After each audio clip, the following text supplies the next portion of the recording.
नमस्कार दोस्तों, मैं आपका होस्ट दुष्कांत जोशी आपका स्वागत करता हूं मैं आरएम शॉर्ट्स में, जिसमें हम लेके आते हैं दिन भर की स्पेस और डिफेंस न्यूज की टॉप 3 खबरें।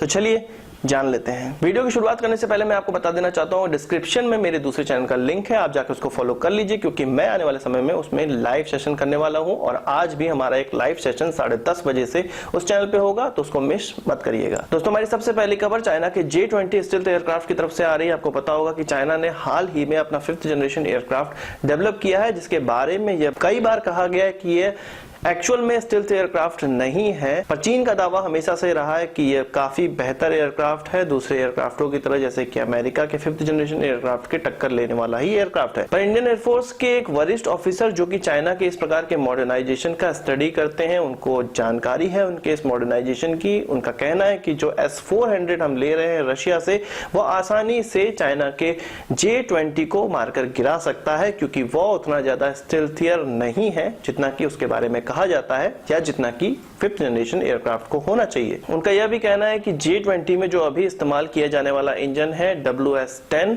उसके द्वारा यह एयरक्राफ्ट सुपर क्रूज नहीं कर सकता है, और यदि यह सुपर क्रूज नहीं कर सकता तो आसानी से ये हमारी मिसाइल्स के कब्जे में आ सकता है, आसानी से हमारी मिसाइल इसको भेज सकती है। उन्होंने FGFA प्रोग्राम के बारे में भी थोड़ा सा कहा।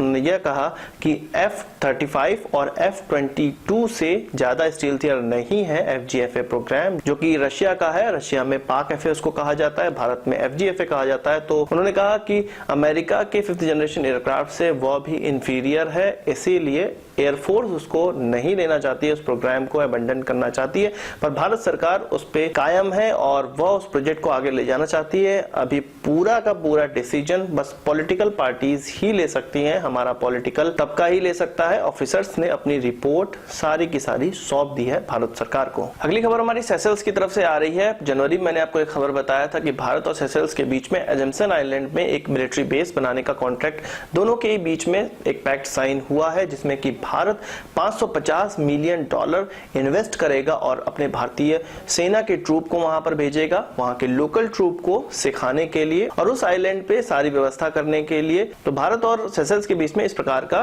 पैक्ट साइन हो गया था, जिसमें 2015 से ही बात चल रही थी, और अब वहां पे एक अड़ंगा सामने आ गया है। सेशल्स की जो अपोजिशन पार्टी है, जिसकी पार्लियामेंट में सबसे ज्यादा संख्या है, उसके हेड ने कहा है कि हम इस प्रस्ताव को पारित नहीं होने देंगे। आप संसदीय व्यवस्था को कुछ इस प्रकार से समझ सकते हैं कि दोनों ही देशों के बीच में पैक्ट साइन हुआ, उसके बाद यह पैक्ट संसद में जाता है, भारतीय संसद में भी जाता है, उनके संसद में भी जाता है, और वहां पर जाके पॉलिटिकल पार्टी इस पे मोहर लगाती हैं। तो वहां की जो अपोजिशन पार्टी है उसने कहा है कि हम इस प्रस्ताव को आगे पारित नहीं होने देंगे, और उसका हवाला उन्होंने यह दिया है कि इस एजम्सन आइलैंड के पास में ही कुछ दूरी पे एक यूनेस्को की वर्ल्ड हेरिटेज साइट है, जहां पे एक स्पेशल टाइप के टॉर्टोइज पाए जाते हैं, वो उनका घर है, उसको इससे नुकसान पहुंच सकता है। और इसी चीज का हवाला देके उन्होंने इस पैक्ट का विरोध किया है।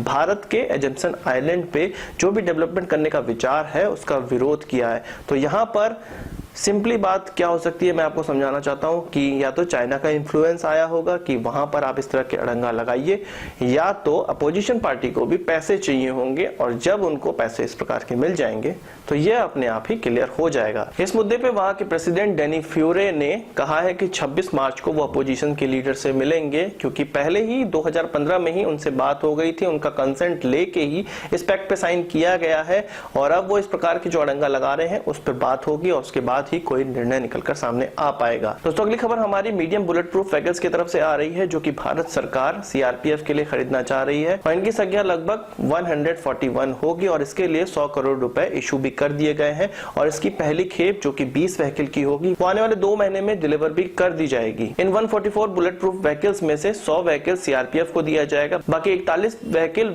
अलग अलग पैरामिलिट्री फोर्सेस को दी जाएंगी, जिसमें 20 ITBP को दी जाएगी, 15 सशस्त्र सीमा बल को दी जाएगी, और 6 मिलेगी CISF के बटालियन को, जो कि जम्मू कश्मीर में अभी पोस्टेड है। तो इस प्रकार का प्लान तो अभी का सरकार का है। तो क्या इससे पहले सरकार ने इस प्रकार की कोई व्हीकल खरीदने का प्लान नहीं बनाया था?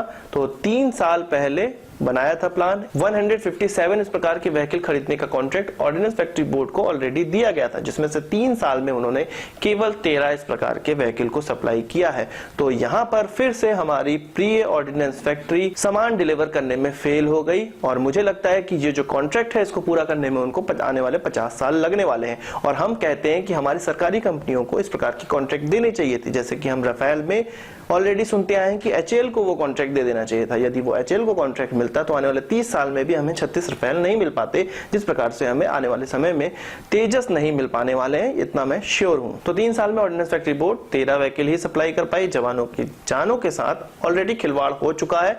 भारत सरकार मुझे लगता है कि थोड़ा इससे तंग आ गई होगी और उसके बाद उन्होंने सोचा होगा कि किसी प्राइवेट पार्टनर को ही इस प्रकार का कॉन्ट्रैक्ट दे दिया जाए। इसके लिए फिर से उन्होंने 141 बुलेट प्रूफ व्हीकल खरीदने का प्लान बना लिया है और वो जल्द से जल्द डिलीवर हो जाएंगे। ऑर्डिनेंस फैक्ट्री को उन्होंने समझ लिया होगा कि उसकी डिलीवरी वो नहीं कर सकते हैं। एक पर्सनल एक्सपीरियंस मैं खुद यहाँ पर शेयर करना चाहता हूँ। ऑर्डिनेंस फैक्ट्री का मैंने दौरा किया हुआ है। वहां की मशीनों को देखने से लगता है कि वो 1950 के समय में जो भी टैंक या आर्टिलरी गन बनती होगी उनको बनाने के लिए ही इस्तेमाल करने योग्य हैं। आजकल की जो सिनारियो में तेजी से हमें प्रोडक्शन करना होता है, सीएनसी मशीन लगी होती है, ऑटोमेटिक मशीन, एक बार एक जगह से आप लोहा डालिए, अगली जगह से पूरा का पूरा हथियार बनके निकल जाता है। इस प्रकार की मशीनों की हमें आवश्यकता है जो कि वहां पर उपलब्ध नहीं है और इस प्रकार की केवल और केवल 10% वहां पर मशीनें मुझे दिखी हैं और बाकी सब 1950 के जमाने की हैं, जिनका आज के समय में कोई उपयोगिता नहीं है। तो ऑर्डिनेंस फैक्ट्री इन प्रकार की मशीनों का इस्तेमाल करेगी तो आने वाले 50 साल में ही इस प्रकार की डिलीवरी वो सुनिश्चित कर पाएगी। दोस्तों 3 खबरों के बाद अपनी बोनस खबर की बात कर लेते हैं। बोनस खबर, भारत सरकार द्वारा नेपाल सरकार को दिए जाने वाले एड की तरफ से खबर आ रही है।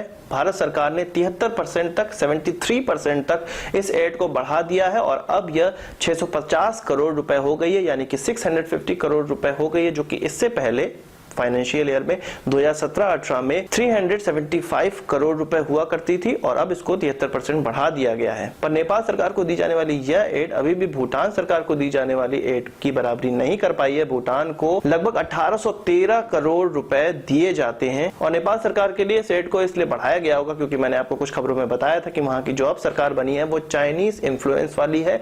चाइना के साथ उनका ज्यादा मिलना जुलना है। इस कारण से भारत सोच रहा होगा कि चाइना को टैकल करने के लिए नेपाल को थोड़ी ज्यादा पैसों की मदद की जाए, थोड़ी एड ज्यादा दी जाए, तभी वो नेपाल को अपने पक्ष में रख सकता है या चाइना के पक्ष में जाने से रोक सकता है। तो आज की इस वीडियो के लिए बस इतना ही। आशा करता हूं आपको वीडियो पसंद आया। अगर आप इसको बड़ा थम्स अप जरूर देंगे। इस वीडियो से संबंधित कोई सवाल सुझाव तो कमेंट बॉक्स में जरूर लाइएगा और यदि आपने हमारे चैनल को सब्सक्राइब नहीं किया उसे भी कर लीजिए, क्योंकि हम इस प्रकार की वीडियो लाते रहते हैं जो कि आपका स्पेस और डिफेंस ज्ञान बहुत ज्यादा बढ़ाने वाला है। नमस्कार, थैंक यू, जय हिंद।